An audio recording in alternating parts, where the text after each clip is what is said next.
اینجا کردستان است. کابوس فاشیستا.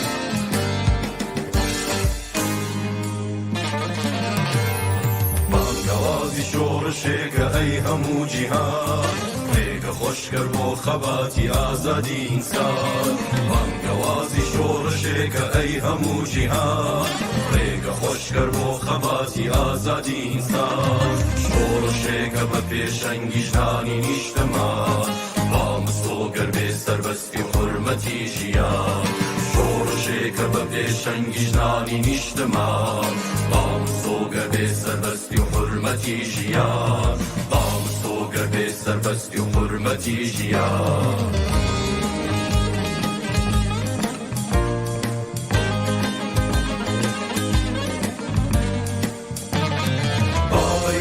باو یەک بین بێگاتە و گەلان یەکێتی ترس دەخاتە دڵی دوژمنان بابە یەک بین بێگاتە و گەلان یەکێتی ترس دەخاتە دڵی دوژمنان خۆ نەویستی بەدی دێنێ ئاوات و خەومان باڵندەی ئامانجمان نەفڕێنێ بۆ ئاسمان خۆ نەویستی بەدی دێنێ ئاوات و خەومان باڵندەی ئامانجمان نەفڕێنێ بۆ ئاسمان باڵندەی ئامانجمان نەفڕێنێ بۆ ئاسمان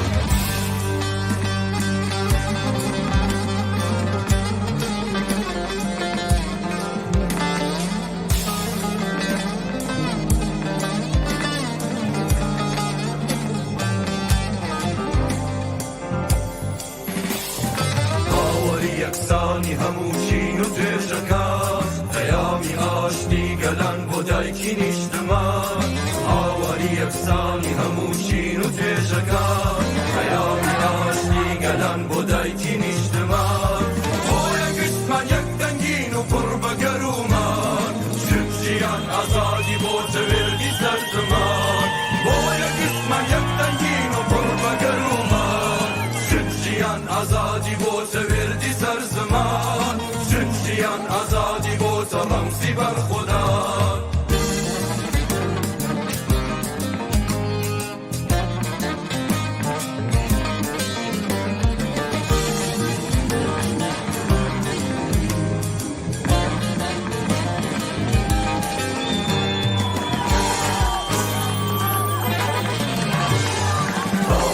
خۆی لەی زۆردارانەی ئینسانەکان بۆ دەبێ چاوەڕێ مەرگ بین لە هەناسەدان چاوەکەی خۆی لەی زۆردارانەی ئینسانەکان بۆ دەبێ چاوەڕێ مەرگ بین لە هەناسەدان شۆڕشێکی گەورەمێک بکەین بۆمان و نەمان با یەکجاری ئازادی بێت بەداهاتومان بۆیە گشتمان یەک دەنگین و پڕ بە گەرومان شت ژیان ئازادی بۆ تەوێردی سەر زەمان شت ژیان ئازادی بۆ تەڕەمزی بەرخودا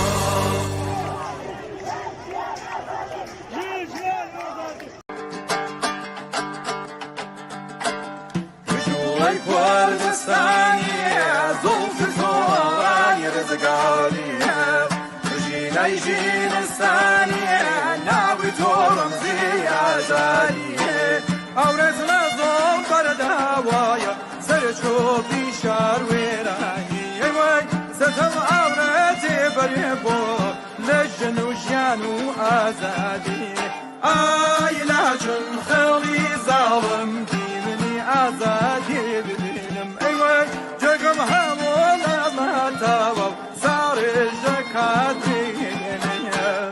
یێگاوی هیواداریە وەک بولبولێوەهاریە رێچێکەی ڕەهایێ عەترێ گوڵۆوەهاریە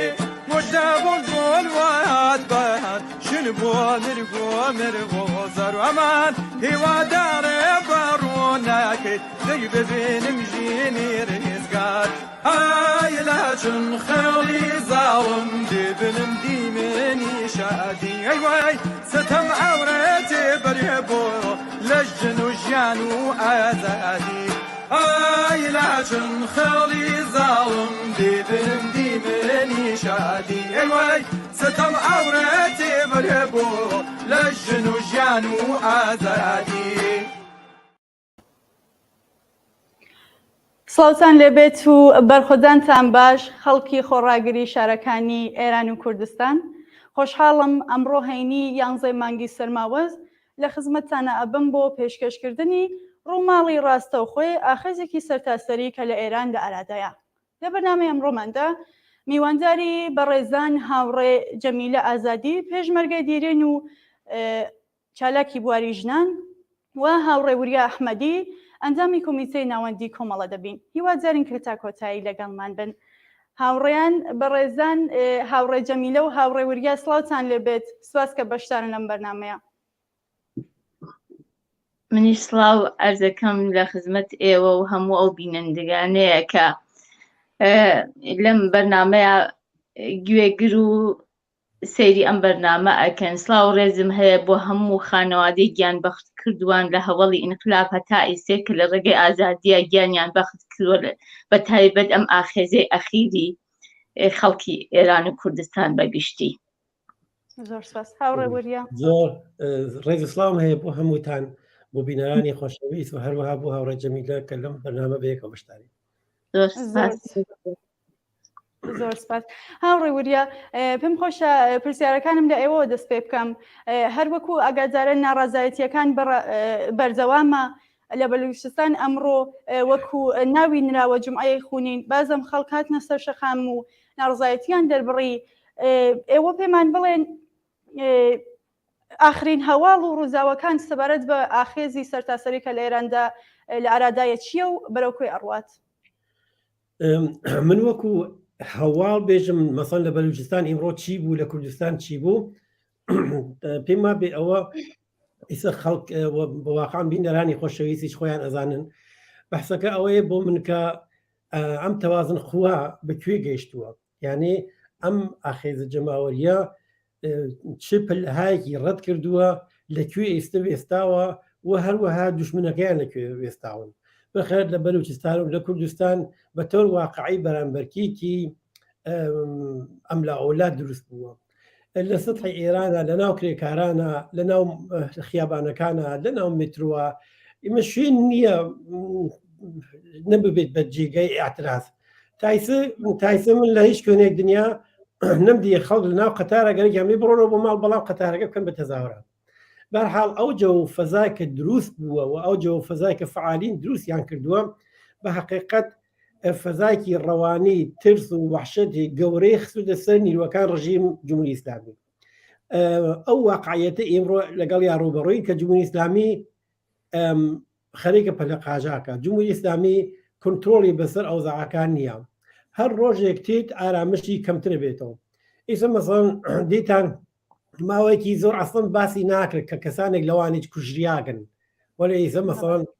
بەڕێزەوە تێن ناویان و بیوگرافیەکانیان تێرن کە کێگەل لەکوێنە کوژراونەوەوانە. بە خودی ئەوەی چە بە نەزەم نیشانەی قودرەت جمهوری ئیسلامی نییە ئەوەی دانێ لە نقطە زعفەکانیە کە گویان نیشان بە ئاها لە منیچ کوژراوە. ئەوەی کە ئیسە ئێمە لەگەڵ یا ڕوبەڕووین تەوازن خوایە کە ئەو تەوازن خوا بە نەفت مردم گۆڕاوە و حتا بە نەزەر من سایە خستوویدە سەر زۆر چتی تر وەکو نیروهای ڕاست ناو کۆمەڵگا. تو تماشاکە مەسەڵەن مەڵاکان یاخۆ بڕێک جریاناتی تر بە زەحمەت خەریکن تەلاشەکەن خۆیان بنەوەعێک هاوسووکەن تەکەم جنبشا و ئەوەی چه نقطە قوت ئەم جنبشەیە یعنی ئەوەی چه بە تەوازن قوان بەربووتە کە تۆ نیروی ڕاست ناو کۆمەڵگا بۆ ماوەیەکی زۆر ئاچمەز بوو نێزانی ئەسڵەن بێژی چی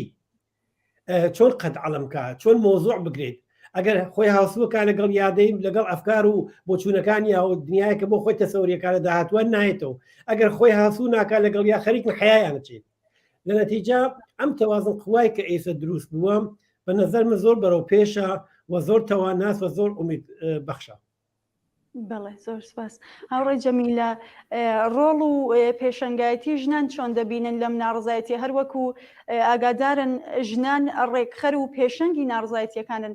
هۆکاری چییە؟ ئەوەی کە ژنان ڕۆڵیان چی بووە، ڕۆڵی ژنان ڕۆڵی هەمیشە بەرچاویان بووە، هەر لە ئەوڵی انقلابەوە هەتاکو ئیسێ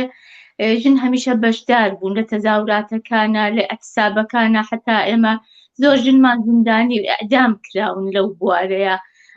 ئەوەی کە هۆکار چیە؟ هۆکار ئەوەیە کە ژن نیوەی کۆمەڵگایە، ژنیان لە قانونی جمهوری ئیسلامیە بە نیوەی کۆمەڵگایان چەوساندۆتەوە بە جۆرێک هەموو قانونهای جمهوری ئیسلامی زدی ژنە پێش هەموو شتێ، جا ژدی ئینسانەکانی ترە بە قەولی کۆمەڵگاکانی وەک پیا و وەکوانتر. ژن لە هەموو قانونی جمهوری ئیسلامیەیە چەوساوەتەوە. بۆ نمونە قانونێک کە لە ئێرانە حتا ژنێک ئیجازەی سەفەری نییە بڕواتە دەرەوە لە ئێرانە، حتا ژنێک لە حەقی دیەیە، حەقی بەیزەی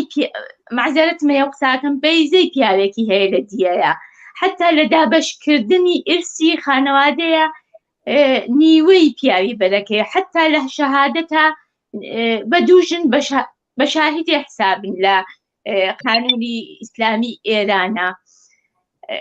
چی باس بکەم؟ ئەوەی کە حەچی قانونی جمهوری ئیسلامیە زدی ژنە، ئەوەیە کە ژنی هێناوەتە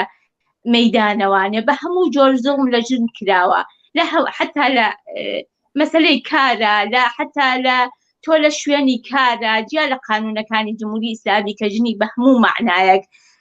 ژێر سوعال خستووە و چەوساندۆتەوانەیە. لە محیتی کاریشە هەمیشە ژن بەرامبەری چەوسانەوە بووە، بەرامبەری تعەڕوسی جنسی بووە، بەرامبەری تحقیر بۆتەوانەیە. هۆکارەکان زۆرن کە ئێمە لەم بەرنامەیە باسیکەن، ئەوە بەشێک لە هۆکارەکانەکەم باسی یەکەم ژنی هێناوەتە ناو مەیدانەوانێ. بڵێ کاک بوریا، ئەبینین کە ڕژیم بە شێوەیەکی تونتر و زۆر وحشیانەتر بەرەنگانی خۆپیشاندەران ئەبێتەوە، واتە دەستپارێزیەکی نییە. هۆکاری ئەم ڕەفتارەی وحشیانەی ڕژیم چییە؟ ئەزانێت ئەم ڕژیمە ئەگەر ڕێگایەکتری بدۆزیایەتەوە بۆ خۆی کە مناسبتر تەواو بوایەت و تۆزی حیسێت و ئابڕووی خۆی بتوانێت حیفز بکردایە، مطمئن بە ئەیکرد. ئەمان ئەیتر لەوە گوزراوە کە مەسەڵەن بتوانن ڕعایەت کەن ئەوەی کە پیانە ئیسە فقط زۆرە، یعنی بە عەقڵ، بە سیاست، بە تاکتیک، حتا بە تاکتیکایەکی منفی وەکو جاران مەسەڵەن تەفرقیان نەخستنەوە خەڵک و خۆیان حکوومەتیانە کرد، هەمووی ئەوانە ئیسە نایبڕێت. بۆیە تەنها شتێکەوە بۆی ماوەتەوە، مەسەڵەن تو تماشای قسەکان خامنەی کە چەندی سەدحی خوارە، کەبرا 40 ساڵە ڕاهبەری جریانێکی ئیسلامیەکە لەو منتەقا 1000 دانە مکافاتی دروستکرد بۆ هەموو منتەقا. تو تماشای قسەکانی کە چەندی سەدحی خوار، چەندێ لەگەڵ مەسەڵ خەڵکێکە واچنە سەرجادە، چەندی دوشمنانە، چەندی ناومیدانە قساکە. ڕێی سپای پاسداران، مەسئولین نظامیەکانیان تێنە مەیشەڵا هیوا و ئومید بن بە نیروەکانیان بۆ ئەوەی کە نەترسن ئێژن هۆشتان بێت لە ئەگەر لە کوچەیەکا بوون، ئەگەر 30 ماڵێت یابوو لە 30 ماڵەکە و ئۆتوی لیباس و سەڵی و نیبکەت و هەمووی ئەوانە و ڕژن بەسەرتانە لە حاڵێکە ئێوێ بێژی پیان بێژی ئەو خەڵکەی کە هە لە سەرجادا ئەبێ چی لێ بکەن. بۆیە لە نظر منەوە جمهوری ئیسلامی بە حقیقەت تاکتیکی تری نییە بۆ ئەوەی کە بەرامبەرکی کاتەکەم جنبشە. ئیسە کە ئاوەها خەریکە لە خیابانە بە کوشتن، ئەوە تا حدودێک چەند جار موفق کردوویە، چەند جار موفق کردوویە. بە تایبەت مەسەڵەن ئەگەر لە بیرتان بێ ئەحمەدینژاد وەختی هات وتی ئیسرائیل بێت لە تەواو لەسەر نەخشە لاچێت، بەڵام ئەسڵ هەدەفی ئەوە نەبوو ئیسرائیل لاچێت، هەدەفی ئەوە بوو فعالین ناو سەرکوبکە وە کردیان. یا مەسەڵەن دوایە و جنبش سەوزە یا 1500 نەفەر لە ماوەیەکی کەما کوژیان بالاخەرە مردمیان دادواوە، بەڵام مردمی تەجروبەیان وەرگرتووە. ئیسە مردمی تر لە شوێنێکات کۆ نابنەوە ببن بەسیبل بۆ ئەوان. شۆنی مەشە لە ناو ماڵەکەی خۆی و خەریکی ئەتراز خۆی دەرەبڕێ، لە ناو تووبوسا خەریکی ئەتراز دەرەبڕێ، لە ناو محیط کارە، لە مەدرسە، لە شوێنی فعالیەتی وەرزشیە. بەنابەرین ئەمە ڕژیمی بە تۆر کولی هاژواژ کردووە و هیچ ڕێگای تری نێشتوتەوە بۆی بەغێرت ئەوەی کە خەریکە ئێکا و ئەیسەوە ئەیکا زۆرە و بە نەزەر من ئەمە ئەگەر ئەو تەوازن قوای کە ئیسە قسەمان کرد ئەگەر ئەم حرەکە جمهوری ئیسلامیشە نەیگرێت کە من پێم وایە حتمما نایگرێت ئەو عانە ڕێزش نیرویان متمئن بەدەست پێکە ئەمانە هەند لە بێ شتێکا کە نازانن ئایا ئەتوانن ئیدامەی بن یا ناتوانن و هەر ڕۆژێک اعتراضات قویتر بێتەوە ئەوان فاکتی تر بە ئیزافاوی بە ناومیدیەکانیان هەر بۆیە من پێم وایە جمهوری ئیسلامی ئەگەر ڕێگایتری وای ئەیکرد نیەتی. بەڵێ هاوڕێ جەمیلە پرسیارەکەم بۆ ئێوەیە زیاتر لە 3 مانگە ئاخێزەکان خۆپشاندانەکان ئەم شۆڕشە بەردەوامە کاریگەری ئەم ئاخێز و شۆڕشە لەسەر کۆی کۆمەڵگا ئێوە چۆن دەبینن؟ کاریگەری کۆمەڵگا لەسەر کۆمەڵگای ئەم ئاخێزە ئەوە کە هەموو کۆمەڵگای یەکدەست کردووە بە هەموو میلەتەکانەوە لە ئێران دوش ڕۆحێکی تازەی بە خەڵک داوە بە چۆن بڵێ ڕۆحیەکی تازەی داوەتەوە بە خەڵک ئەو خەڵکە کە تا دوێنێ لە زیندان کرابوو ترسێنرا بوو توش وحشت کرابوو بێدەنگ کرابوو ئیسێ ڕۆحیەکی تازەی گرتووە ئیسێ جوانێک لە ماڵەوە خواحافیزی لە ماڵەوە ئەکا ئەگەر ڕوبەڕوو دایکی خواحافیزن لە دڵی خۆی خواحافیزیەکە دێتە سەر شەقام ئەرزانێک کە ناگەڕێتەوە ماڵەوە بەڵام بازم لە داخواستەکانی خۆی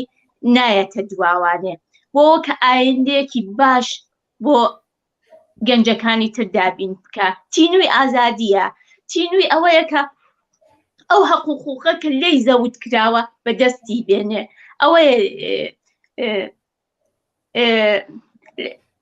کاریگەریەکانی ئەوەیە لەسەر کۆمەڵگا کە ڕۆحێکی کاملەن تازەی بە نووری خەڵک داواکە نەترسانە بێنەوە سەر شەقام و داوای داخوازیەکانی خۆیان بکەن.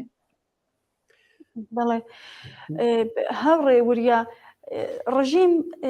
فەزای شارەکانی ئێرانی بە تەواوەتی بخصوص کوردستانی بە تەواوەتی میلیتاریزە کردووە نیزامی کردووەتەوە بۆ بیشتر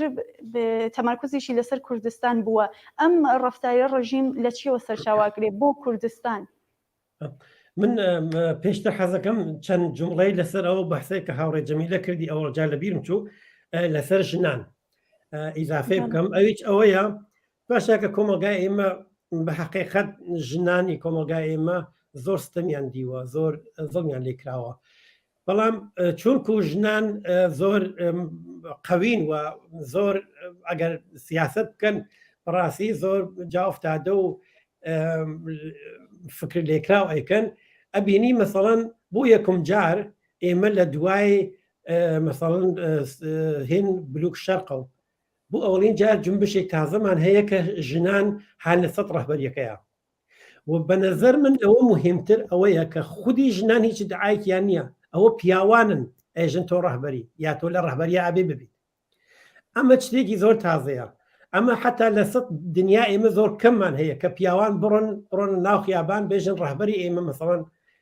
ژنان لە ڕەهبەری ئەم جنبشە نەخشیان هەست و ئێمە ئەو ڕەهبەریە نەک هەر بە ڕسمێت ناسین بەڵکو بە قورسی و قایمی هاین لە پشتیەوە وەختی لە مەریوانە حتاوە ئەترازاتە نەبوو لە مەریوانە مەسەڵ کچێک خۆیە کوژی ئەو پیاوەکان بوون هاتنە سەرجادا ئەمە شتێکی تازەیە تۆ لە سەد دنیا نایبینی پیاو بڕێتە سەر چادە بێژێ من وەکو پیاو ئەو جەنایەتە محکوومەکەم ئەژێ من نایکەم من نەم کردووە من پێم دروست نییە بەڵام کەس کەم بانبینیوە ئەمە فاکتێکە کە لەم جنبشێمە زۆر نەو ئاوەری هاوردووە و فەزای شارەکان کوردستانیش کە پرسیارەکەت کرد تۆ تماشاکە جمهوری ئیسلامی لە نەزەر خۆیەوە سەر ئەم مارە بە کوردستان نەزانێت یعنی پێی وایە ئەگەر سەر مارەکە بۆ کوژێتی تر ئێران ئەتوانێ یواش یواش ڕام کاتەوە بێخاتە سەر ژێر چەپۆک و کونترۆڵ خۆی بە نەزەر من ئەوە لەوە ڕەت بووە بەڵام لە هەر حاڵا چونکو ئێستا شتێک تری پێنیە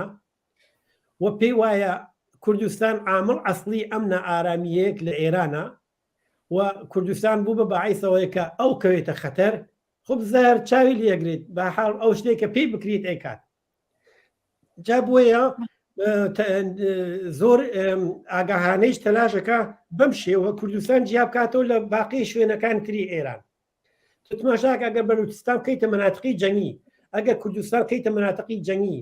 ارتباط ڕۆژانەی ئەم اعتراضاتە نەمێنێت و یا حتا ئەگەر بمێنیت ارتباطی ڕۆژانەیان بە یەکەوە زۆر نەبێت محتەواان مثلا لە کوردستانە تۆ مەجبورکەوی بە ئەسلحە شەڕکەی لە تارانە تۆ هێشتا مەسەڵەن ئەبێ ئاعتراضکەی ئەو هێنگەلە مبارەزاتی گەلە زەمینەی مبارەزاتی گەلە گەلێکی بیگۆڕێ ئەگەر زەمینەی مبارەزاتیەکان و بەرامبەرکێکە بۆ مۆفق بێ بیگۆڕێت ئەو عانە بۆ ئەو ڕەحەترە بۆ ئەو ڕەحەترە بەراخە کوردستان سەرکوب کات و بڕێ بە شۆن باقیەکەی تریانە وەلی بە نەزەر منم جنبشە لەوە تێپەڕ بووە کە ئەو بتوانێت بە حتا بە سەرکوب کوردستان هیچ ئەو مەرحەلە بوو خۆی تێ بکات. بەڵێ زۆر سپاس. هاوڕێ جەمیلە لەم ئاخێزەدا خوێندکارانی زانکۆواتە با بڵێن توێژی لاوان و جوانەکان بەشدار بوون لەم ئاخێزە ئەم دیاردەیە چ پەیامێکی پێەیە؟ ئەوەی خوێندکاران ئێمە ئەگە بیرمان بێ کاگوریای ڕێک بێ بێت زمانێک کە ئێمە لە دێهاتەکان پێشمەرگە بووین ڕنگ بێ لە دێهاتێک ها باسەوادێکی تیا بووایە و تیایی نەبووایە بەڵام ئیسێ نەسلی ئیسێ هەموو باسەوادە نەسلی ئیسێ هەموو لەگەڵ داتا و ئینتەرنێت ها لە دایک بووە لەگەڵ سوسیال میدیایە تەباسیە لەگەڵ دنیای دەرەوە تەباسی هەیە حتا جوانی ئەمڕۆکە حاضر نییە زوڵم لە خوشکەکەی بکە خوشکەکەی بەرامبەر ئەبینێ لەگەڵ خۆیە لەگەڵ جامعەیەکی ئێرانە ئەبینە لەگەڵ دەوڵەتێک لەگەڵ قانونەکە تەزادی هەیە لەگەڵ ئەو شتانێکە ئەوەی بینێ ئەو شتێکە لە ناو دەوڵەت و ئێرانە ئەیبینە لەگەڵ ئەو شتێکە لە دنیای دەرەوە ئەیبینێ زۆر زۆر مغایدەتی هەیە ئەو دنیایەکی بەرابەری ئەوێ بۆ خۆی دنیایەکی ئەوێ چونکی جوانی ئێستێ پرسیاری زۆرە پرسیاری زۆرە کە جمهوری ئیسلامی ناتوانێت جوابی ئەم پرسیارانی ئەم گەنجانە باتەوانێ چ لە سەتحی دانشگا حتا لە سەتحی من پێم وابێ مناڵێکی ئیبتیدایی ناتوانێت جوابی سوال پرسیارەکانی مناڵێکی ئیبتیدایی باتەوە جمهوری ئیسلامی چونکی مناڵێکی ئێران کە لەگەڵ داتایە لەگەڵ ئینتەرنێت تا سەرکاری هەیە لەگەڵ سوسیال میدیا سەرکاری هەیە بە هەموو قانونینەکانی خۆی شارەزایە حتا مناڵێک لە هەیە وەکو دەورانی ئێمە کە ئەچەوسانە ڕنگ بە ئێمە نەکسی خانەوادەش ئێمە چەوسان بێتەوە بەشێکی مناڵی ئیسێ نەسلی ئیسێ غوروری هەیە شخصیەتی هەیە ئەو غورورەی نەشکاوە فەرقی هەیە لەگەڵ دەورانی مناڵی ئێمە ئەمانە نەسڵێکن کە هەموو حقوقی خۆیان ئەزانن و ئەشیانەوێ و داواشی ئەکەن و ئایندەی ئێرانن و نەسڵێکیشن ئایندەی خۆیان هیچتە لە ئایندەی خۆیانە نابینن ئەمێ ڕفیقەکانی هاودەورەی پێشووی خۆیان دەرسیان تەواو کرۆ لە خیابان خەریکی دەستفرۆشی ئەکەن لە کوردستان ئەبینی زۆر کەسمان هەیە کە دانشگای تەواو کردووە خەریکی کۆڵبەریە گیانی بەختەکە بۆ نان و ئاوێک ئەمان ئەوەیان ناوێ ئەمان دنیایەکی باشتریانەیە من زۆر خۆش بینم بەم نەسڵی ئیسێ وەک بەم جوانانە کە دێنە سەر شەقام وەک لە زانکۆکانە وەک لە سەر شەقامەکان وەک لە مەکتەبەکانە دەست بە اعتراض و احتساب بکەن من زۆر خۆش بینم چونکی ئەمانە ئیتر ئایندەیەکی باشیانە ئایندەیەکی بەرابەریانە ئێمە دیمان حتا لە زانکۆکان کە ژن و کچ و کوڕیان جیا کردبەوە هاتن دیوارەکانیان لابرد و کچ و کوڕیان تێکەڵ کردەوانە ئەو نیشانەی پێشڕەفتی ئەو جامعەیە من زۆر دڵخۆشم بە جوانی ئێران یعنی زۆر خۆشحاڵم کە لە ئێمە زۆر پێشکەوتوترن یعنی ئایندەیەکی زۆر ڕوون ئەبینم لە بەرچاوی خۆمان بۆ ئێران ئێمە زۆر باوەڕ بکەین بە گەنجەکانمان باوەڕ بکەین بەو جوانانە کە دێنە سەر شەقام ئەبێ پشتیان بگرین پەیامی ئەوان زۆر ڕۆشنە ئازادی و بەرابەریە حقوقی بەرابەرە بۆ خانەوادە بۆ ژن و پیاو پێش هەموو شتێ پێم وتم حتا ئەم جوانانە ئیسێ ڕازی نین بەوە کە زۆم لە خوشکەکانیان کەن ڕازی نین بەوە کە باوکیان زۆم لە دایکیان بکە زۆر خۆش بینم پەیامی ئەوان زۆر ڕوون و ئاشکرایە هەموو کەس لێیان تێگات جوانەکانی ئێمە چیان ئەوێت چونکی زۆر ناومێدن لە ئایندەی خوان ئەیانەوێت ئایندەیەکی باش بۆ خوان دەست بەسەر بکەن بەدەست بهێنن نەگەڵ ئایندەی کە قەبلەن بووە. بەڵێ با بڕۆینەوە لای هاوڕێ وریا ئەزانم کە نەخۆشیشە بەڵام هاوڕێ وریا زۆر سپاسی یەکەم کە قبوڵی زەحمەتی کرد و هاتن ناو بەرنامەکەمان هاوڕێ وریا پرسیارەکەم ئەوەیە ڕئیسی ڕۆژی پێنجشەممە سەردانی شاری سنەی کرد سەفەرەکەی بەمەبەست بوو بە حسابی خۆی بۆ هێوەرکردنەوەی وەزعەکە بوو، بەڵام خەڵکی خۆڕاگریستنە وەڵامێکی دەندانشکێنیان بەم سەفەرەدایەوە. ئەبێ ئەکریە زانیاری زیاتر لەبارەی ئەم سەفەرە و لە زەوایەی مختلفە و هەڵی بسەنگێنن. ئەزانین چۆنە ئەوانە هەر لە مۆقعەتای مختلفە تەلاشە کردووە بێنە کوردستان، چەند جاری چۆ کاریانە کردووە، حتا ئەگەر لە بیرتان بێت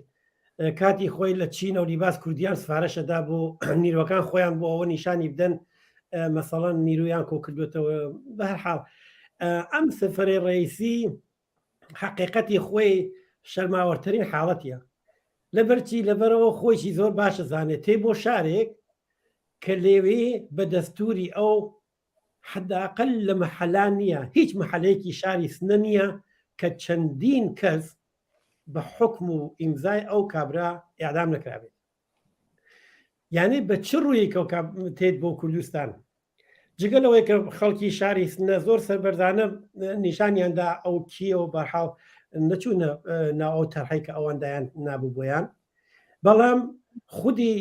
تەرحەکەی جمهوری ئیسلامی ئەوەی کە ئێستا لەم حاڵە ڕئیسی بێت بڕوان لە خیابانە لە مەسەڵەن کیوسکی کافروشگای کە دانش شکولات ببات، فقط یەک هەدەفە ئەژێ من کۆنتڕۆڵم هەیە بەسەر وەزعەکە، من لە خیابانی شاری سنە خۆم ڕێگە چوو ئەوێ بەو نەوعار تۆزی ئومید بە نیروەکان خۆی، بەڵام و نیروەکانی لە خودی شاری سنە ناومێدترین بەخشین. جمهوری ئیسلامی ئەوەشمان لەبیر نەچێتەوە، یەکی لە تاکتیکانی ئەو بوو کە نیروی هەر شارێکی بر بۆ شارێکی تر بۆ خەڵک تەماسیان نەبێت لەگەڵ یەکا و ئەوانە، وەلی ئەوەی چ نەیگرت بووی تو تماشاکە لە مەسەڵەن ئەو مەڵاگەلیچە بۆەوەی چ پەدیدەیەکن ئێمە بەڕاستی ئەوشی لەسەریان تۆزی قسە بکەین. مەڵاکان پەدیدەیەکن، مەجموعەی مەڵاکە لە پشتە ڕئیسی و ێسابوون هەر هەموویان لە پەروەندە دروستکردن و لە ئیعدامکردن جوانەکان ناو کوردستانە مستەقیمەن بەشدار بوون واقعان بەشدار بوون. توانشاکە مەسەڵەن پەروەندە سازیان بۆ جوانەکان حتا هەر ئەو مەڵاگەلە بەشێکیان 10 ساڵ و 15 ساڵ لەمەوبەر ئەگەر کەسێکی پێشمەرگە بچوە خۆی دادە تەحویڵ دانیشتن لە ماڵ خۆیانە دادگاییان نەکرد و حتا فیلمیان لیان نەگرت، معزەرخواییان وەرەگرت لە کەسە جوانەکە و پەخشیان نەکردەوە. ئیسا ئەوانە مەسەڵەن بین کوردستان و شار سنە و فەزای شار بگۆڕن،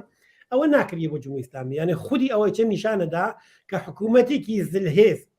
کە 80 ملیۆن ها لەژێر چەپۆکیا بە تەرحێکی زۆر سۆک ئابۆ جۆرە تەلاشکا بۆ ئەوەی کە وەزعەکە نیشان با کە ئارامی هەیە و کنترۆلیان هەیە بەسەر وەزعەکە. وەلی بە نەزەر من ئەگەر کریا ئەو مەڵاگەلە تەنیا ئەوانیش نین لێ نابوون، مەجموعەی مەڵا لە کوردستانە عەسڵ بەشی ئەوانە چ نیروەیەکن و سەریان بەکوێوە وەسڵە و بۆچی ئێمەشی هۆشمان بێت، ئەوەی چه مۆزوعێکە ئەگە کریان لە سەیخ. بەڵێ حتمان پرسیار لەبارەی ئەوە ئەکەین با بڕینەوە لای هاوڕێ جەمیلە. هاوڕێ جەمیلە فراخانێک بۆ ڕۆژانی 14 15 و 16 بڵاو بووەتەوە کە لەلایەن لاوان و خوێندکارانی زانکۆکانی ئەکسەری ئێران سادر کراوەتەوە. ڕۆژی 16 سەرماوەزیش ڕۆژی خوێندکاری زانکۆ لە ئێران. ئەبینین کە خوێندکارانی زانکۆ لەم ئاخێزە لەژێر وحشیانەترین نۆعی سەرکوتا بوون. ئێوە نظرتان لەبارەی ئەم احتسابەوە چییە؟ واتە لاوان ئەم احتسابیان سادر کردوێتەوە کە جارێکی تر بەم ڕژیمە بڵێن کە ئێمە خوازیاری مانەوەی ئێوە نین. ئێوە پێم خۆشە نظریەوە لەبارەی ئەم احتسابەوە بزانم. بڵێ ئەتسابەکە ئەوەیە کە بە قەولی تۆڵی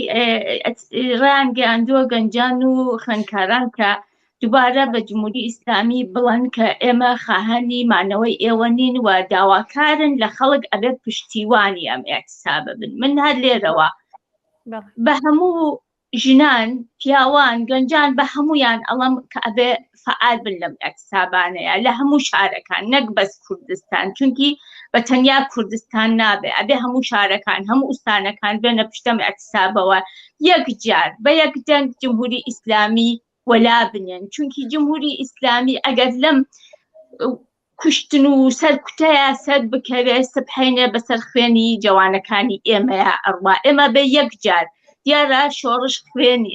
شۆڕش هیچ شۆڕشێک بێ خوێن نەکراوە ئەبێ سعیکەین کەمترین خوێن و زەرەرمان ببێت لەم ئەحساباتانەیە زۆر بە وریایی بچینە پێشەوانێ و ئەبێ پشتی هەموو ئەم ئەحسابانە بگرین ژنان بە تایبەت ئەبێ دەورەکی زۆر پڕڕەنگیان ببێت لەم ئەحساباتانەیە و بە پشت هەموو گەنجانەوە بن دەست بە دەستی یەک کە ئەم جمهوری ئیسلامیە لە یەک جارە نەجات بێ و تەواو ببڕێتەوانێ هەموو ساڵێک دووبارە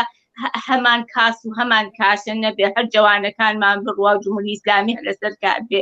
یەکجار بۆ یەکجار ئێمە بینە سەر شەقام و جمهوری ئیسلامی لابەری یەکجار هەمومان بە پاڵیەکەوانێ. بەڵێ هاوڕێ وریان نەزەری ئەوە لەبارەی ئەم دەرخاستی اعتسابەوە چیە چۆن لە بەیاننامەکەیە کە من مەتنەکەیم خوێندوێتەوە هاتووە کە پزیشکانی و پەرستارانی ئازادیخوازی ڕایان گەیاندووە کە ئێمەش لە شوێنی کارەکانمان دەگرین و تەنها بە مەواردی ئۆرژانسی ڕسیدێکی ئەکەین و ئیجازەی چیتر ئیجازە نادەین بە مامورانی ڕژیم دەستێوەردان و دخالت لە ناوکاری بیمارستانە بکەن چۆن ئەبینین کە باوجود ئەوەی کە لاوانێکی شۆڕژگر ئەبینین گیانیان بەخت کردووە لە بیمارستان بەڵام تەرمەکان ئەڕفێنرن و لە شوێنێکی مەخفی ئەیان نێژن ئێوە قسەتان چییە لەسەر ئەم ڕەفتاری ڕژیم و لەبارەی ئەم احتسابەوە؟ ئێمە وەکو کۆمەڵە هەمیشە وتومانە ئەم ئاعترازاتە ئەبێ سازمان دراو بێ ئەبێ تەشکیلات دروستکە ئەبێشی ئۆرگانیزاسیۆنی بێ ئەبێ بە ئینسانگەرێکی حەقیقی و واقعی ناو ئاعترازەکان ئاعترازات فراخان بدرێت لە شوێن خۆیان کنترۆل بکرێت لە شوێن خۆیان پێشڕەوی بکرێت و لە شوێن خۆیان بلەخەرە تەسلیم بگرێت و تاکتیک عوض بکرێت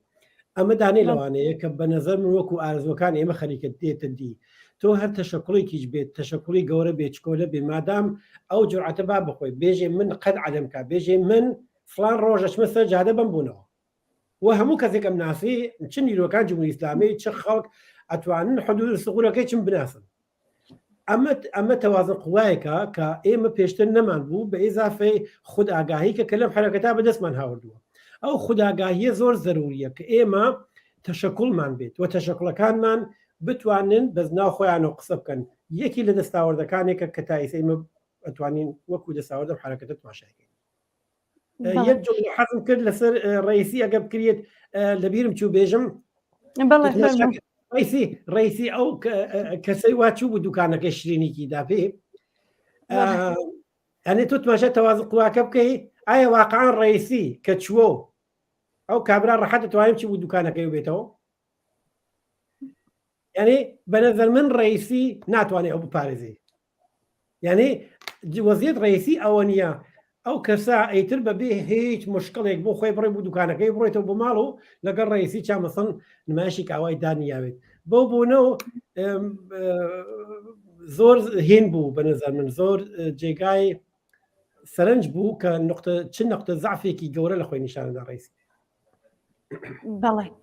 هاوڕێ جەمیلە با بینەوە لای ئێوە وەک ژنێکی چالاک لە بواری ژنانە پێشنیارتان بۆ بەشداریکردنی زیاتر و کاراتری ژنان لەم شۆڕشەدا چییە؟ من پێش هەموو شتێ ئیشارە بکەم بە شتێک ئەم شۆڕشەی ژینا کە بە ژن ژیان دەستی پێ کردووە شۆڕشێکی زۆر پێشکەوتووە کە هەموو چینی کۆمەلگا لە خۆ ئەگرێ هەموو ئازادیەکان لە خۆ ئەگرێ زۆر شعارێکی پڕمەحتەوا و حتاسی ڕەوانشناسەکان قسەیان لەسەر ئەم شعارە کردووە کە چەند شعارێکی جوان و پڕمەعنا و ڕادیکاڵە. جمهوری ئیسلامی لە سەرەتای ئەم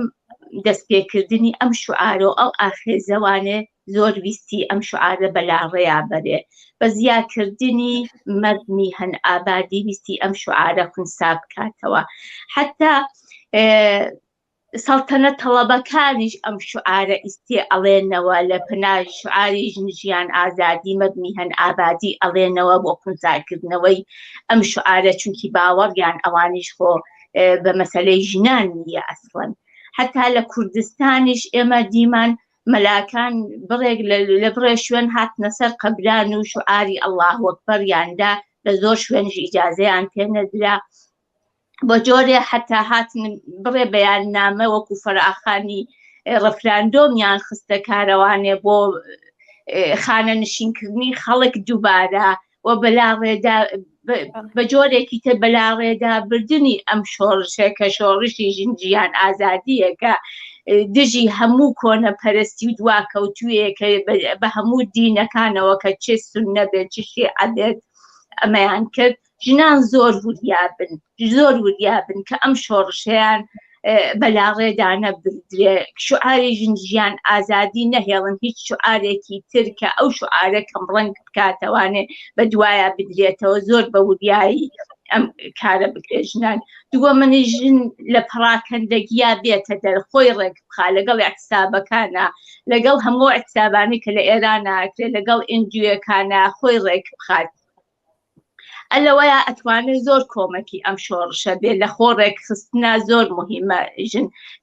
لەوەش کە نەهێڵێ ئەم شۆڕشە شتێکی تری تێکەڵ بێ وەکو ئێمە دیمان مەلاکان هاتوونەتە سەر خەت بە جۆرێ ترسیان لەم شۆڕشی ژینایە کە بە شوعاری ژنجیان ئازادی دەستی پێ کردووە بێنە مەیدانەوە، چونکی ئێمە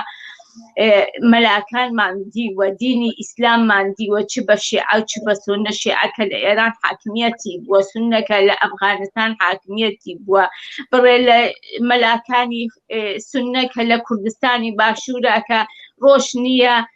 تێک دەر نەبن لە ناو خانەوادەکانە بە بەستنەوەی ژنان و کردنەوە ماڵەوەی ژنان و ڕۆژ نییە فتوایەک نەدەن بەر عەلەی ژنان. ئێمە ژن ئەبێ زۆر وریابێ ئالەمەیە زۆر نەخشی پڕەنگی بێ لە بردنەوە پێشی ئەم شۆڕشەیە کە شۆڕشێکی زۆر پێشکەوتوو خوازە حتا لە ئوروپا ژنە ئوروپایەکان ئێمە لێرە کە قسەیان لەگەڵاکەن زۆر شانازی ئەکەن بۆ شوعارەی ئێمەوە کە بەدەستمانەوە گرتووە، ئەڵێ یەکەمین لابە لە ئێمە پێمانێ لە جیهانە کە ژنان دەستیان پێکردووە. بەڵێ هاوڕێ وریە بمۆ لای ئێوە بۆ پرسیارەکان. پێشتریش وتمان پێمان خۆش بوو زیاتر بەحس لەسەر ئەم ڕەفتاری مەلاکان بکەین. ماوەیەک لەوە پێش بە مستایانیانی دەرخاستی ڕەفراندۆمیاندا بوو. ئەم دەرخاستە تا چەند لەگەڵ ڕەوتی ئەم ڕووداوانە ئێستادا دێتەوە؟ چون وەکو ئاماژەتان پێدا ڕئیسی سەردانی سنەی کردبوو مەلاکان سریەک لە مەلاکان پێشنوێژی ڕئیسی بوون. ئەبێ زیاتر بۆمان تۆزەح بن. ئەزانیت چۆنە ئەمانە نیرویەکەن لەناو کۆمەلگای ئێمە بەبێ جمهوری ئیسلامی هیچن، یعنی لە ژێر سایە جمهوری ئیسلامیە تا ئیسە شتێک بوون و لە ئێجای سیاسەتەکان جمهوری ئیسلامیە بەشدار بوون. کەسیان نییە بەبێ ئەمە بتوانێت ببێ بەکارێک. حتا لە زاهێدانە جمهوری ئیسلامی تەلاشی کرد وەکو تاکتیک ئەوان تۆزێ بخاتە لاوە کە بە نەزەر من تۆزێک سەنگینیەکە بەسەر جنبشەکەی ئێمەی چا ئەویچ ئەوەیە کە ئەگەر ئەوان وەکو بەشی سنی مەسەب حرەکەت بکەن ئەوانەی ئێمە زەعیفە بین یا ئەو هێنەوە ئەو نماوە هەستمان لە زاهێدانە کەمە بێتەوە. لە کوردستانە تەلاشیان کرد ئەمانە مەسەڵەن جارێ مودەتها ئاچمەز بوون، یعنی واقعان نیان نەزانی چی بکەن، بەڵام ئەمانە سەریان وەسڵە بە نیروی ڕاست ناو کۆمەلگاوە. ئەوە ئەبێ ئێمە لە بیرمان نەچێتەوە. نیروی ڕاست ناو کۆمەلگا فقط جمهوری ئیسلامی نییە. ئەم سنی مەسەب گەلا نیروی سنی مەسەب، نیروی فعالی سیاسی سنی واقعان تەشکیلاتەکانیان وەنا خۆیان تەطبیقان تەک هەموو شتێکە، یعنی لە تەک هەموو شرایەتێکە خۆیان تەطبیق دەن. تاریخەن ئێمە مەسەبمان دیوە هەمیشە دایم نۆکەر قودرەت بوون، هەمیشە دایم ئەگەر خۆیان قودرەت نەبوو بێتن نۆکەریان بۆ قودرەتێک کردووە کە شتێک بوو بێتن. بەنابەرین ئێمە لە کوردستان ئەو پرسیارانە لە خۆمانە شێ بکەین. ئەمانە لەکوێ بوون وەختی داعش خۆشکەکان و کەنیشەکان و دایک و فەرزەن ئێمەیان زەنجیر کرد و بردیان لەمەیان شارەکانە فرۆشتیان، بۆ ئانە دەنگیان ناکرد؟ لەکوێ بوون؟ ئەم هەمووە پەتپەتی هات بەسەر کۆمەلگای حتا کوردستانە. دەخۆمانە لە کوردستانە زاهێرەن ئێمە حداخەل ئەوەیانە نمایەکیان گرو بخوایان نێژن کوردین و بۆ کورد ئەیکەین. دێتۆ دایک و خۆشیەکەتیان فرۆشت. داعش ئەوەی پەتپەتی نەبوو هاوردی بەسەر ئێمە، دانێکیان وسیان کرد نەیان کرد. ئەم ئەو حرەکەتەی کە ئیسە کردویانە بە نەزەر من دوو وەچی هەیە کە دووەچەکە مهمە. دانێکی ئەحزابی کوردی زدی یا مخالفی جمهوری ئیسلامیە. ئەم ئەحزابی کوردی مخالف جمهوری ئیسلامیە کە لە پشت مەڵا ئەم مەڵاگەلەوە ئەوێسن، ئەمە دادوستێکە هەم تاریخەنی کۆمەڵە لەگەڵم پەدیدا ڕوبەڕوو بووین، لەگەڵ خانەکان ڕوبەڕوو بووین، لەگەڵ مرتجعین منتەقا ڕوبەڕوو بووین و ئەوان لە عین حاڵە حیزبیان بووە، یعنی بە تەنیایی خانەکان منتەقە خون لەگەڵی ما دەرنەکەوتن، ئەوانە حیزبیان بوو، سەریان وەسڵ بوو بە شوێنێکەوە. ئەمانەی کە ئیسە لە کوردستانە خەریکناوە بە جوعەت دەن بە خۆیان، ئەیانەوەی یەک کار بکەن بە پشتیوانی ئەحزابی کوردیەوە، ئەیانەوەی خۆیان حیفز بکەن لەم شرایطە ئەگەر جمهوری ئیسلامی بڕوات ئەوان لەگەڵیان نەڕۆن. ئەمە بۆیان زۆر مهمە و بە نەزەر من ئەو ئەحزابە یارمەتیانەکەن کە ئەو کارە بکردێت، مامۆستایان و ئابڕوومەندان و لای جنبشیان کردووە، هەمووی ئەوانە ڕاستە. بۆچی دە ساڵەوە بە جوانەکانیان نەکێشا بەدارە لە مزگتەوە یانوت دەستان خۆش پێ، بەڵام ئیسە خەریکن بەیان یادن. بەنابەرین ئێمەشی ئەم نیروە بناسین، ئەم نیروە خارج لە دەوڵەت ئێران کە مستەقیم و غیر مستەقیم خۆی کۆمەکیانەکە و هەمیشە کۆمەکیانی کردووە، دەوڵەت عێراق، دەوڵەت تورکیا، دەوڵەت عەرەبستان، قەتەر، ئەوانەی کە سونین و حاکمن، ئەوانە هەموویە پشتیوانەمەە و ئیمکانات و ئینیان بۆڕژن. ئەگەر ئەم جنبشە نەبووایە تەسەوەرکەن، ئەم جنبشە نەبووایە ژن ژیان ئازادی بەرحاڵ بەرەو داهاتوویکی ڕوون بەرەو بەرابەری ڕنگ و بۆی چەپی پێوە نەبووایە. مطمئن بە ئەمانە ئەوەڵین نیرو بوون کە یانتوانی لە کوردستانە تەشکیلاتیان ئەس ئێمە لە 15 ساڵ گذشتا ئەم ئاگاداریانی نەمانە تەشکیلاتێنی وەسیعیان بووە، بەڵام لەگەڵ ئەم جنبشە ناتوان بەرابەرکیکەن، نایشتوان خۆیان هاوسووکەن. بۆیە بە نەزەر من ئەم جنبشە لەوە قەویترە کە ئەوان بتوانن خۆیان مەسەڵ بکەن بە شتێک. نەهایەتەکەی خۆیان سیاستیان ئەوەیە حیفز بکەن ئەگەر جمهوری ئیسلامی چوو تۆزی ئابڕوومەندانە بمێنەوە کە مەڵایەکن و بالاخەرە دین سونی هەیە و ئەبێ حیفزی بکەن و حیزبە کوردیەکانیش پشتیان نەگرن. بە نەزەر من ئەمە نقطە زعفی یا شاید بێژم ئەو ئەحزابەی کە ئابۆ جۆرە مەسەڵەن لە مساحبەکانیان ڕەهبەرەکانیان تێن لەم مامۆستاگەلە مامۆستای دینی مدرن قساکەن، ئەوانە کاسبکاری سیاسین، ئەوانە واقعەن هیچ جێگە و پێگەیەکیان ناوم جنبشانە. بۆیە زۆر مهمە کە ئێمە ئەمانە بناسین و بیان ناسینین کە جنبشەکەمان ئەو جنبشەیە کە ئەوێ ژیانێکی بەرابەر و پاک و باشتر و علمیتر و ئەو جۆرێک هاوڕێ جەمیلە وتی هەموو ملیەتەکان لە ئێرانە هەموو کرێکە هەموو ئاحادی جامعە بتوانێت ئەحساس غرور و شخصیت و کەرامەت کە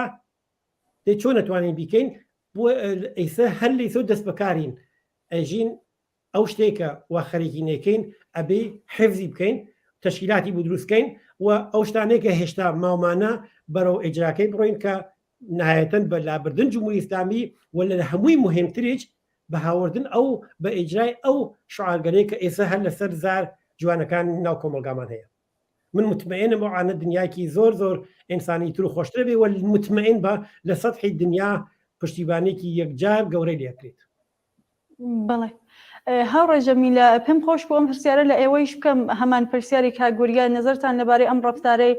مەلایەنەوە کە ڕئیسی سەردانی سنەی کرد و باوجودەوەیە کە بە ئاشکرا و ڕوونە لە کەس شەراوە نییە هەمووی ئاگادارە کە چۆن ڕۆڵەکانمان خەفەخانەکەن و ئەیان کوژن جەلادێک وەکو ڕئیسی کە سابقەیەکی زۆر خراپیشی هەیە لە ساڵەکانی 1970 و بەرئۆلا، بەڵام ئەبینین باوجودی ئەوەی کە بە ئەم ڕەفتاریانە کردووە و پێشنیوێژیان بۆ ئێبراهیم ڕئیسی کردووە، ئێوە ئەم ڕەفتارە چۆن لێگەدەنەوە؟ من وەختێکە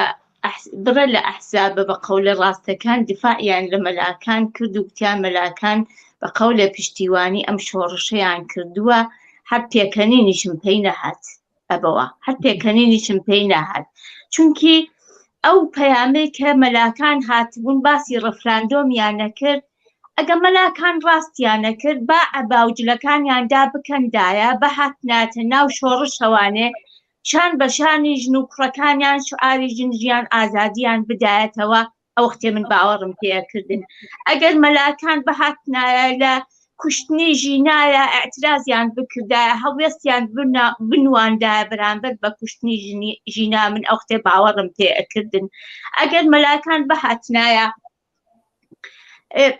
ئالەم وەختەی کە ڕئیسی هاتە کوردستانەوە ئەلە یاشە ئەیانتوانی بازە بخۆیان بکردنەوە جێگە و پێگەی لە کۆمەلگا بۆ خۆیان دروستکەن کە تەحریمی پێشنوێژیە ئەم ڕئیسیان بکردا و تەحریمیان بکردا نەچوونایە بۆ لای یا ئەگەر ئەشچوون بۆ لای دەستخاستی خۆیان وای دەرخاستی میلەتەکەیان پێشکەش بکردا کە میلەتەکەیان چی ئەوێ ئەو وەختێ من باوەڕم پێکردن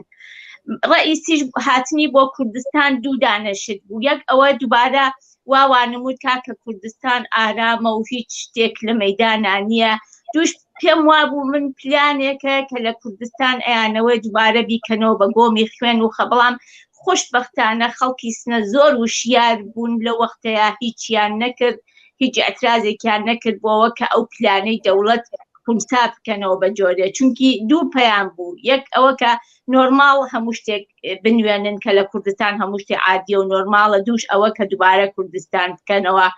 بە گۆمی خوێن چونکی ئەزانن هەر ئەو ڕئیسیە کە دەیان و هەزاران ڕۆڵەی ئێمەی کوشتووە نەک هەر ئێمە تەواوی ئێران کە بەدەستی ئەو ئەقدام کراون دێتە کوردستانەوە خەڵکی کوردستان هیچ وەک حەست بە بینینی کەسێکی وا ناکە و ڕوبەڕووبوونەوە لەگەڵ کەسێکی وا ناکە ئەگەر کەسێکی لەگەڵ کەسێکی وا ڕوبەڕوو ئەبێتەوە هەتا سەر ئێسقان هەمبیر و باوەڕی ڕئیسی و جمهوری ئیسلامیە ئەینا ناچێت نە شیرینی پێ ئەدا نە لەگەڵی نوێش ئەخوێنێت بەڕێ هاوڕێ وریا بەدەخەوە ماوەی بەرنامەکەمان مەجالمان پێ نادا پرسیاری زیاتر بکەین ئێوە دواخستەتان ڕوو بە خەڵک یا شتێک ماوە کە ئاماژێ پێ بدەن فەرموون من قسەیەکم نییە فقط زۆر ئومیدوارم بەڕاستی و بالاخره لە ئێرانە زۆر تقریبا 43 ساڵە حکوومەتێکی ڕەش ئەو کۆمەلگایە داگیر کرد بوو مشکلاتێکی زۆری بۆ منتەقە و بۆ دنیا دروست کرد بوو و حکوومەت‌های هێز دنیا مدام و مدام پشتیوانیان لێ کرد بەڵام ئیسە خۆشبەختانە خەڵک هاتوون سەر جادەکان و ئەم حکوومەتە خەریکە واقعاً ئەلەرزێ و پشتیوانەکان و هاوپەیمانەکان خۆیان دانە بەدانەوە یەک لە دوای یەک لە سەد جەهانیان لە دەسەدات و دنیایەکی خۆش و ئازاد و بەرابەر لە ڕوبەڕووی ئێمە و قەراری گرتووە کە ئەم تاریخ ئەبێ ئەم کۆمەلگایەمە و کەسانێک کە دەخاڵەتیانە لەم جنبشە ئەم تاریخەت دروستکەنەوە من متمئنم لە سەد دنیا ئەگەر مەسەلەی ژن لە ئێرانە ئاواجێگە بگرێت هەر ئیسەیش دووبارە لە سەد کول دنیا مەسەلەی ژن و حقوق ژن مەترح بێتەوە و هەموو حقوق ئینسانیەکان دنیا مەسەلەی ژنیش نە وەلێتر ئەمانیچە ئەم حکوومەت سەرمایه‌داریە زۆر دوور نین مەسەڵەن لە ئالمانە کە ئەو هەموو مدڕن و ئەوانەیە 1975 تازە قانونێکیان هاوڵ کە ژن ئەکرێ بەبێ ئیجازەی پیا و مەسەڵەن سەفەرکە یعنی ئەمە سیستمێکی سەرمایه‌داریە کە ئەمە جنبشە تەواوەن زدە و سیستمەسە و من هیوادارم هەرۆ جۆرێکە تایسە چوەسە بەرەوە پێشڕەوی کات و ئێمەج بتوانین پشتیوانی بین. زۆر سپاس. هاوڕێ جەمیلە ئێوە دواقسەتان چییە؟ هەم ڕوو بە خەڵک هەم شتێک مابێکە لە توولی بەرنامەکە ئاماژەتان پێ نەکرد بێت. وەڵا من یەک قسەی ترم هەیە لەسەر ئەو شعاری ژنژیان ئازادی من لەگەڵ زۆر گەنجەکانە قسە ئەەکەم ئەڵێ ئەو شعاری ژنژیان ئازادیە شعارێکە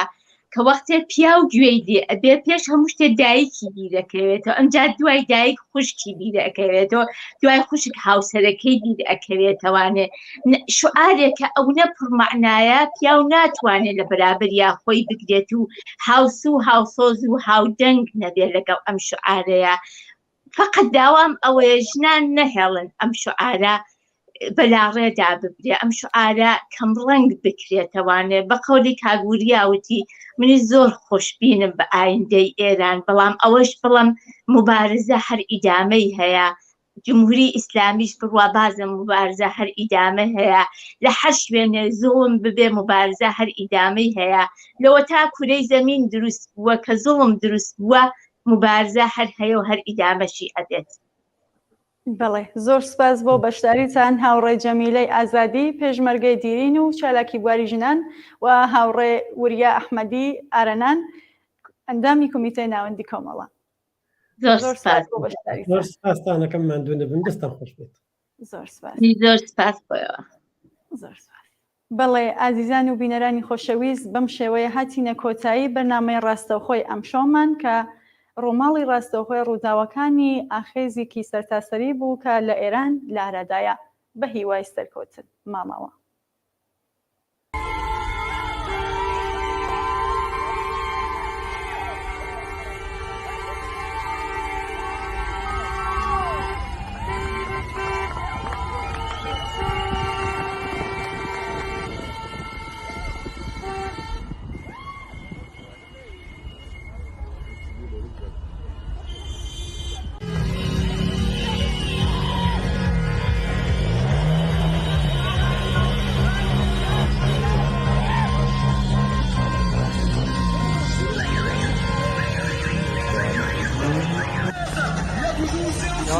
آذر قربه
یازده آذر زایده هم بعد نماز جمعه.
شهید نوروز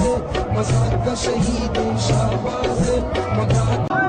کشته شده خدا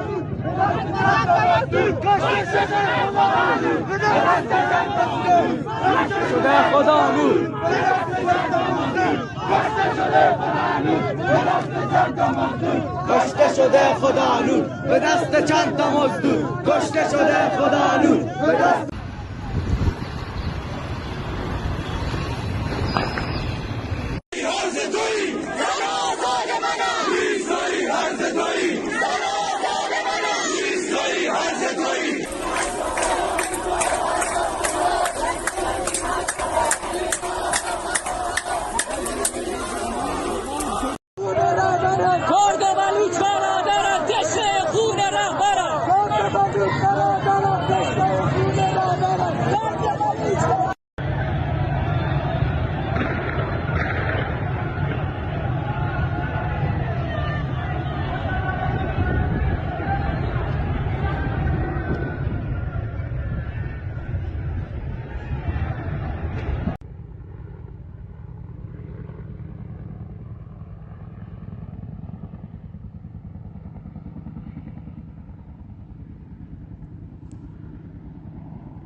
والركاس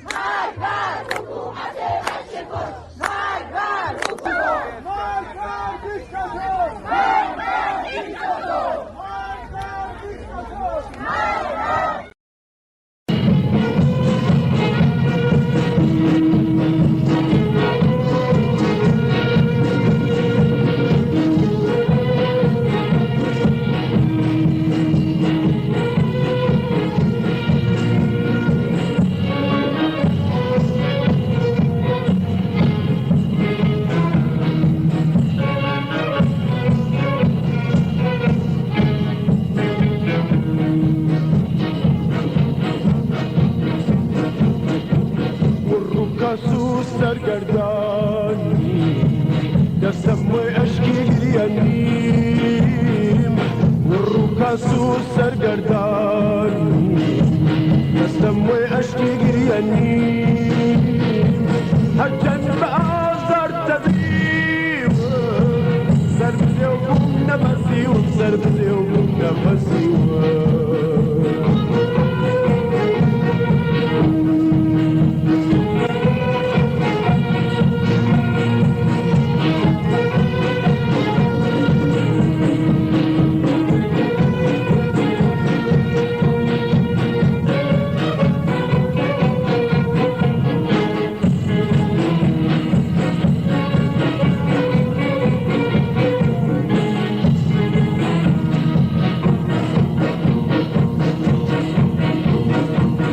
نظامی چو ساکن